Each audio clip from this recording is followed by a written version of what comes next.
Hello friends, welcome to my YouTube channel physical education made easy.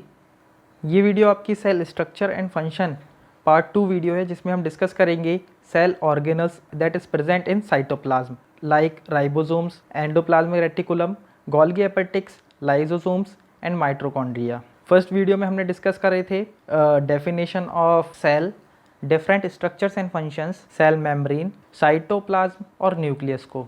अगर अभी तक आपने पार्ट 1 नहीं देखा है तो डिस्क्रिप्शन में मैंने लिंक दे दी है। इस वीडियो को स्टार्ट करने से पहले आप वो वीडियो ज़रूर देखें, और साथ में मैंने नोट्स की लिंक भी दे दी है। पार्ट 1 एंड पार्ट 2 दोनों वीडियोस के नोट्स की लिंक भी दे दी है, आप उन नोट्स को भी डाउनलोड कर सकते हैं। चलिए स्टार्ट करते हैं।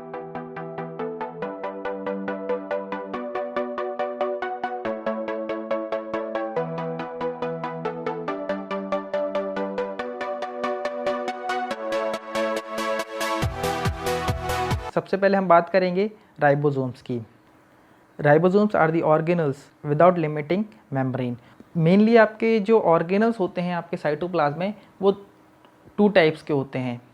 फर्स्ट वो जो आपके एक किसी मेम्ब्रेन से कवर होते हैं या किसी मेम्ब्रेन से बाउंड होते हैं, और सेकंड वो जो आपके किसी भी टाइप की मेम्ब्रेन से कवर नहीं होते हैं। जो आपका राइबोसोम है वो एक granular small duct like structure होता है, जिसका डायमीटर 15 नैनोमीटर होता है। जो राइबोसोम है वो आपका 35% of protein and 65% of ribonucleic acid से बनता है, इसलिए हम राइबोसोम्स को राइबोसोमल आरएनए भी बोलते हैं, आरआरएनए। जो राइबोसोम है वो मेनली आपका प्रोटीन का सिंथेसिस और उनकी असेंबली करता है सेल के अंदर। अब हम बात करेंगे एंडोप्लाज्मिक रेटिकुलम की। तो एंडोप्लाज्मिक रेटिकुलम एक नेटवर्क होता है ट्यूबल्स का आपके प्लाज्मा के अंदर। ये एक मैक्रोसोमल वेसिकुलर स्ट्रक्चर है जो कि इंटरकनेक्ट होता है एक दूसरे से। ये आपको इमेज में शो हो रहा होगा। जो रेड कलर का स्ट्रक्चर है एक ब्रांच लाइक स्ट्रक्चर है जो एक दूसरे से कनेक्ट होता है। ये बहुत ही खास स्ट्रक्चर होता है जो कि कवर्ड होता है 2 मेम्ब्रेन से, मतलब ये 2 मेम्ब्रेन से कवर्ड होता है, जो कि आपकी प्रोटीन और लिपिड सब्सटेंसेस से मिलके बनी होती हैं। इसमें एक आउटर मेम्ब्रेन होती है और एक इनर मेम्ब्रेन होती है, सेम न्यूक्लियस मेम्ब्रेन की तरह। और ये न्यूक्लियस मेम्ब्रेन की आउटर मेम्ब्रेन जो होती है उससे ये कनेक्ट होता है। अब मेनली ये 2 टाइप्स के होते हैं, जिसमें फर्स्ट है आपका रफ एंडोप्लाज्मिक रेटिकुलम और सेकेंड है स्मूथ एंडोप्लाज्मिक रेटिकुलम। एक एक करके हम दोनों को डिस्कस करेंगे। सबसे पहले हमारा रफ एंडोप्लाज्मिक रेटिकुलम। बहुत ही सिंपल तरीके से अगर हम इसे समझना चाहें तो ये होगा कि रफ एंडोप्लाज्मिक रेटिकुलम वो होता है जिसमें आपके राइबोसोम्स कनेक्ट होते हैं, या राइबोसोम्स जो इसकी आउटर सरफेस है उस पर अटैच्ड होते हैं। और स्मूथ एंडोप्लाज्मिक रेटिकुलम वो होता है जिस पे आपकी राइबोसोम्स कनेक्ट नहीं है। अब हम बात करें जैसे कि अगर राइबोसोम्स कनेक्ट हैं तो राइबोसोम्स ये दिख रहा होगा आपको स्ट्रक्चर में। ये यहाँ पर जो रेड कलर के ये हैं एंडोप्लाज्मिक रेटिकुलम है, ये आपके एंडोप्लाज्मिक रेटिकुलम है ये वाले। इसमें आपके वाइट डॉटेस हैं, ये आपके ग्रैनुलर राइबोसोम्स हैं। ग्रैनुलर स्ट्रक्चर होता है राइबोसोम्स का। राइबोसोम्स आपकी आउटर सरफेस पे अटैच्ड हैं या कनेक्ट हैं, इसलिए हम इसको ग्रैनुलर एंडोप्लाज्मिक रेटिकुलम भी बोलते हैं। अब इसमें राइबोसोम्स कनेक्ट हैं तो बहुत ही सिंपल बात है कि इसका जो मेन फंक्शन है वो आपका प्रोटीन से रिलेटेड होगा। तो इसका जो मेन फंक्शन है वो है सिंथेसिस ऑफ प्रोटीन। तो हमने पहले वीडियो में डिस्कस करा था, जो राइबोसोम्स होते हैं वो अमीनो एसिड्स को अरेंज करते हैं स्मॉल यूनिट्स में और उनको ट्रांसपोर्ट करते हैं रफ एंडोप्लाज्मिक रेटिकुलम में। फिर जब रफ एंडोप्लाज्मिक रेटिकुलम में जब वो पहुंचते हैं तो उधर पे प्रोटीन से उनमें कार्बोहाइड्रेट ऐड होता है। कार्बोहाइड्रेट ऐड होकर वो बन जाता है ग्लाइकोप्रोटीन्स, और जो ग्लाइकोप्रोटीन्स हैं फिर वो रेटिकुलर वेसिकल्स में अरेंज होते हैं। फिर वो वेसिकल्स इनको ट्रांसपोर्ट करती है गोल्गी एपेटिक्स में। फिर गोल्गी एपेटिक्स में इनका फर्दर मॉडिफिकेशन होता है या फर्दर प्रोसेसिंग होती है। अब हम बात करेंगे स्मूथ एंडोप्लाज्मिक रेटिकुलम की। स्मूथ एंडोप्लाज्मिक रेटिकुलम ये रहा आपका, ये स्मूथ एंडोप्लाज्मिक रेटिकुलम है इतना। ये रफ एंडोप्लाज्मिक रेटिकुलम है और ये आपका न्यूक्लियस है। तो जो आपका स्मूथ एंडोप्लाज्मिक रेटिकुलम होता है उसका स्मूथ अपीयरेंस होता है, मतलब वो एकदम स्मूथ टेक्सचर होता है। आप उसकी वॉल देखेंगे तो वॉल एकदम स्मूथ होती है, क्योंकि इस पर कोई भी आपका राइबोसोम्स हैं वो कनेक्ट नहीं होते, इसलिए एकदम स्मूथ होता है। इसको हम ग्रैनुलर रेटिकुलम भी बोलते हैं। और ये एक ट्यूबुलर नेटवर्क होता है, इसलिए हम ट्यूबुलर एंडोप्लाज्मिक रेटिकुलम भी बोलते हैं। अब इसका जो मेन फंक्शन है वो है आपका synthesis of non protein substances. जो नॉन प्रोटीन सब्सटेंसेस होते हैं उनका सिंथेसिस करता है, जैसे कि आपके कोलेस्ट्रॉल हो गया, स्टेरॉइड्स हो गए, इनका सिंथेसिस होता है आपका स्मूथ एंडोप्लाज्मिक रेटिकुलम में। और एक और इसका मेजर फंक्शन है, ये स्मूथ एंडोप्लाज्मिक रेटिकुलम है वो मेजर साइट होता है कैल्शियम की स्टोरेज की और मेटाबॉलिज्म की। अब हम बात करें गोल्जी एपेटिक्स की, तो Golgi apparatus, Golgi body, Golgi complex, ये तीनों एक ही टर्म है, अलग अलग बुक में अलग अलग नाम से दिया गया है, तो आपको कंफ्यूज नहीं होना है अगर कुछ और कोई नाम से आता है जैसे गोल्जी बॉडी या गोल्जी कॉम्प्लेक्स, ये तीनों एक ही चीज़ हैं। गोल्जी एपेटिक्स है वो एक मेम्ब्रेन बाउंड ऑर्गेनल होता है, मतलब एक मेम्ब्रेन से कवर्ड होता है जो कि आपका प्रोटीन की प्रोसेसिंग करता है, फाइनल प्रोसेसिंग यही करता है आपकी प्रोटीन की।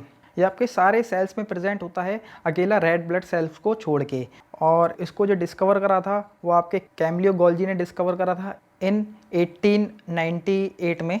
उसी के बाद हम इसे गोल्जी बॉडी, गोल्जी कॉम्प्लेक्स या गोल्जी एपेटिक्स बोलने लगे। कुछ सेल्स होते हैं उसमें आपका एक गोल्जी एपेटिक्स प्रेजेंट होता है, कुछ सेल्स होते हैं उसमें एक से ज़्यादा प्रेजेंट होते हैं। अब बात करें तो जो गोल्जी एपेटिक्स है वो आपका न्यूक्लियस के क्लोज प्रेजेंट होता है, न्यूक्लियस के क्लोज प्रेजेंट होता है। ये आपको ग्रीन ग्रीन स्ट्रक्चर दिख रहा होगा, ये जो स्ट्रक्चर है ये आपका गोल्जी एपेटिक्स है।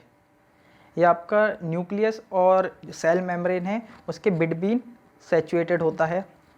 इसके टोटल 2 फेस होते हैं, एक आपका होता है ट्रांस फेस और एक होता है कास्ट फेस। जो कास्ट फेस है वो आपका एंडोप्लाज्मिक रेटिकुलम के नियर सैचुएटेड होता है और जो ट्रांस फेस है वो आपका सेल वॉल के क्लोज सैचुएटेड होता है। अब हम बात करें इसके फंक्शंस की, तो इसका जो मेन फंक्शन है वो है आपका, तो ये आपके मेनली 4 मेजर फंक्शंस प्ले करता है। प्रोसेसिंग, मतलब जो आपका मटेरियल आया है एंडोप्लाज्मिक रेटिकुलम से, रफ एंडोप्लाज्मिक रेटिकुलम से या एंडोप्लाज्मिक रेटिकुलम से जो मटेरियल आया है, जैसे ग्लाइकोप्रोटीन्स आए हैं, लिपिड आए हैं, उनको ये फर्दर प्रोसेस करेगा और इन्हें मॉडिफाइड करेगा। उसके बाद ये पैकेजिंग करता है, ये जितने भी मटेरियल्स हैं जो प्रोसीड मटेरियल होते हैं उनको ये पैक करता है in the form of secretory granules के फॉर्म में। फिर जो सेकेटरी ग्रेनुल्स हैं वो आपके आउट ऑफ द सेल और another part of the cell में ट्रांसपोर्ट हो जाते हैं, इसलिए हम इसको post office of the cell भी बोलते हैं। उसके बाद इसका फंक्शन है labelling and delivery of the materials. अब जो पैकेजिंग हुई है जिस मटेरियल की उसको ये लेबल्ड करता है, लेबल्ड कर देगा एक ग्रुप में, जैसे कि फॉस्फेट ग्रुप्स को अलग कर देगा और on the basis of chemical content में ये डिस्ट्रीब्यूट कर देता है, इसलिए हम इसे shipping department of the cell भी बोलते हैं। अब हम बात करें लाइजोसोम्स की, तो ये हमारा 4th स्ट्रक्चर है लाइजोसोम्स। तो लाइजोसोम्स है वो आपका मेम्ब्रेन बाउंड वेसिकुलर ऑर्गेनल होता है जो कि आपका पूरे साइटोप्लाज्म में प्रेजेंट होता है। ये एक सिंगल मेम्ब्रेन से बाउंड होता है, मतलब जो इसका एम्बुलप होता है वो एक सिंगल मेम्ब्रेन होती है। अब बात करें तो जो लाइजोसोम्स है वो आपका pinch off from Golgi apparatus and becomes a lysosomes. अगर इस सेंटेंस को समझने की कोशिश करें तो जो लाइजोसोम्स है वो आपका जो गोल्जी एपेटिक्स है, गोल्जी एपेटिक्स का एक छोटा टुकड़ा होता है, जैसे कि कोई गोल्जी एपेटिक्स पूरा पार्ट है, अपन ने उसमें से एक छोटा सा पार्ट तोड़ लिया तो वो आपका लाइजोसोम्स बन जाएगा। तो लाइजोसोम्स है वो आपका एक गोल्जी एपेटिक्स का एक छोटा सा पार्ट होता है। जो आपका लाइजोसोम्स है वो आपका साइटोप्लाज्म में प्रेजेंट होता है ऑर्गेनल, उसकी सबसे थिकेस्ट मेम्ब्रेन होती है। जितने भी ऑर्गेनल है जो साइटोप्लाज्म में प्रेजेंट हैं उनमें से सबसे थिकेस्ट मेम्ब्रेन है वो आपकी लाइजोसोम्स की ही रहती है। लाइजोसोम्स हैं वो आपके स्मॉल ग्रेनुलर स्ट्रक्चर्स होते हैं जिसमें आपके हाइड्रोलिटिक एंजाइम्स प्रेजेंट होते हैं। अब बात करें हाइड्रोलिटिक एंजाइम्स क्या होते हैं, तो हाइड्रोलिटिक एंजाइम्स हैं वो आपके ब्रेक डाउन करते हैं बैक्टीरिया या सेल डेब्रीज को। अब हम इसके फंक्शन की बात करें तो आपने लाइजोसोम्स का नाम तो सुना ही होगा, बहुत फेमस नाम है गार्बेज सिस्टम। तो इसे गार्बेज सिस्टम इसलिए कहा जाता है जो भी आपके सेल के अंदर जो भी बैक्टीरिया है, पैथोजन है या सेल डेब्रीज हैं वो ये सब डाइजेस्ट कर लेता है या ब्रेक डाउन कर देता है through the help of hydrolytic enzymes. इसमें आपके 50 से ज़्यादा हाइड्रोलिटिक एंजाइम्स प्रेजेंट होते हैं। और इसका एक और काम होता है, जो सेल के अंदर आपके ऑर्गेनल्स हैं जैसे कि माइटोकॉन्ड्रिया है या राइबोसोम्स हैं, अगर वो डैमेज हो जाएँ, वो डैमेज हो जाते हैं तो उनको भी ये डाइजेस्ट कर लेता है या ब्रेक डाउन कर देता है। इसी के साथ हमारा 4th स्ट्रक्चर भी कंप्लीट हो गया। अब हम बात करेंगे माइटोकॉन्ड्रिया की, जो कि हमारा 5th और लास्ट स्ट्रक्चर है या ऑर्गेनल है। माइटोकॉन्ड्रिया वो एक मेम्ब्रेन बाउंड साइटोप्लाज्मिक ऑर्गेनल होता है जो कि आपका एनर्जी प्रोड्यूस करता है। इसको आप एक और बहुत फेमस नाम से जानते होंगे, powerhouse of the cell, क्योंकि ये आपके सेल में एनर्जी प्रोड्यूस करता है, इसलिए हम इसको powerhouse of the cell के नाम से भी जानते हैं। ये आपके एक सेल में 100 से लेके 1000 के नंबर में प्रेजेंट होते हैं, मतलब ये 1000 से लेके सैकड़ों के नंबर में एक सेल में प्रेजेंट हो सकते हैं। ये डिपेंड करता है सेल की परफॉर्मिंग एक्टिविटीज़ पे या सेल के नेचर पे कि वो सेल किस नेचर का है। जैसे कि अगर मसल सेल है या लिवर सेल है तो उसमें जो नंबर ऑफ माइटोकॉन्ड्रिया हैं वो ज़्यादा होंगे। एक बात ध्यान रखनी है कि रेड ब्लड सेल हैं जो उनमें आपका माइटोकॉन्ड्रिया प्रेजेंट नहीं होता है। ये अक्सर पेपर्स में पूछ लिया जाता है MCQ क्वेश्चन टाइप्स में। अब बात करें इसके स्ट्रक्चर की तो ये रॉड शेप या ओवल शेप स्ट्रक्चर होता है। ये आपको स्ट्रक्चर दिख रहा होगा, ये एक अंडाकार स्ट्रक्चर है जिसका डायमीटर होता है 0.5 to 1 एंगस्ट्रॉम, जो कि कवर होता है डबल लेयर्ड मेम्ब्रेन से, जिसे हम बाई लेयर्ड मेम्ब्रेन बोलते हैं। जो इसकी आउटर मेम्ब्रेन होती है वो आपकी एक स्मूथ मेम्ब्रेन होती है, और जो इनर मेम्ब्रेन होती है उसमें आपके फोल्डेड होते हैं, मतलब एक इस टाइप का ये इनर मेम्ब्रेन है, इस टाइप का स्ट्रक्चर होती है, इस टाइप के इसमें फोल्डेड होते हैं। और इन फोल्डेड को जो इनवर्ट प्रोजेक्टाइल्स हैं इनको हम क्रिस्टा बोलते हैं। अब इसके अंदर आपका मैट्रिक्स स्पेस होता है, उस मैट्रिक्स स्पेस में आपके एंजाइम्स, प्रोटीन मॉलिक्यूल्स प्रेजेंट होते हैं। और इसका जो मेन फंक्शन है वो है आपका respiration and synthesis of adenosine triphosphate. या आपका एडिनोसिन ट्राइफॉस्फेट होता है, उसका सिंथेसिस करता है, और इसका जो मेन फंक्शन है वो होता है ATP का सिंथेसिस करना।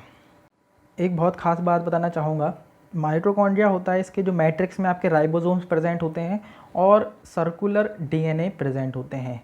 राइबोसोम्स और सर्कुलर DNA प्रेजेंट होने की वजह से ये आपका सेल्फ रेप्लिकेशन कर लेता है। इसको सेल्फ डिवीज़न के ऊपर डिपेंड नहीं होता है, ये खुद ही सेल्फ रेप्लिकेशन कर लेता है।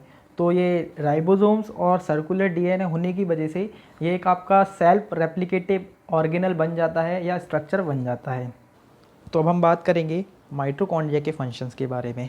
तो जो माइटोकॉन्ड्रिया का मेन फंक्शन है वो है आपका प्रोडक्शन ऑफ एनर्जी, इसलिए हम इसको powerhouse of the cell भी बोलते हैं, क्योंकि ये आपकी जो सेल्स में एनर्जी रिक्वायरमेंट होती है सेल्स को वो फुलफ़िल करता है in the form of ATP। अब आप सोचेंगे ATP क्या होता है, तो ATP का फुल फॉर्म होता है एडिनोसिन ट्राइफॉस्फेट। ये एक एनर्जी करेंसी होती है आपकी बॉडी में एनर्जी की, या बोलें सेल के अंदर एक एनर्जी करेंसी होती है। जब आप कोई भी जो आपका न्यूट्रिएंट्स होते हैं आपको जिनसे एनर्जी कंज्यूम करनी होती है वो एट द लास्ट ATP में ही कन्वर्ट होते हैं। अब हम इस पूरी प्रोसेस को एक बार समझेंगे कि कैसे जो न्यूट्रिएंट्स हैं वो कैसे ATP में कन्वर्ट होते हैं। क्या होता है, सबसे पहले आप एक कोई फूड कंज्यूम करेंगे, उस फूड से आपको न्यूट्रिएंट्स मिलेंगे, उन न्यूट्रिएंट्स को आपका जो डाइजेस्टिव सिस्टम है वो डाइजेस्ट करेगा। फिर डाइजेस्ट करने के बाद जो न्यूट्रिएंट्स हैं वो आपके कहाँ पहुँच जाएंगे, ब्लड वेसल्स में पहुँच जाएंगे। ब्लड वेसल्स में पहुँचने के बाद जो सेल्स हैं वो सेल्स आपके इन न्यूट्रिएंट्स को एब्जॉर्ब कर लेंगे। फिर जब सेल्स में जो न्यूट्रिएंट्स पहुँचेंगे तो पर्टिकुलर माइटोकॉन्ड्रिया जो आपका ऑर्गेनल है वो इसको न्यूट्रिएंट्स को एब्जॉर्ब कर लेगा। और जब ये माइटोकॉन्ड्रिया में पहुँचेंगे तो माइटोकॉन्ड्रिया में आपके ऑक्सीडेटिव एंजाइम्स होते हैं, तो उन ऑक्सीडेटिव एंजाइम्स के थ्रू इनका ऑक्सीडेटिव प्रोसेस होगी। क्या होगा, ये जैसे कि आपके ग्लूकोज हैं तो ये ग्लूकोज हैं, फिर इनका ऑक्सीडेटिव प्रोसेस होगी, उस ऑक्सीडेटिव प्रोसेस के थ्रू आपका ATP जनरेट होगा। और ATP जनरेट होगा, उसके साथ आपके कुछ अमाउंट कार्बोहाइड्रेट जनरेट होते हैं और कुछ अमाउंट ऑफ हाइड्रोजन भी जनरेट होते हैं जो आपके सेल्स के बाहर हो जाते हैं। फिर जो ATP है वो आपके सेल उसको यूज़ करता है प्रॉपर फंक्शनिंग के लिए। तो ये आपको पूरा इसका फंक्शन आपको एकदम क्लियर हो गया होगा। तो इसी के साथ हमारी ये वीडियो भी कंप्लीट हो चुकी है। इसमें हमने पूरे सेल के स्ट्रक्चर, सेल ऑर्गेनल्स को अच्छे से डिस्कस कर लिया है। अगर आपको कोई भी इससे रिलेटेड क्वेश्चन हो तो आप कमेंट बॉक्स में कमेंट करके पूछ सकते हैं। अगर आपको हमारी ये वीडियो अच्छी लगी हो तो वीडियो को लाइक करें, शेयर करें, और अगर आप हमारे चैनल पर नए हैं तो हमारे चैनल को सब्सक्राइब करें। Thank you.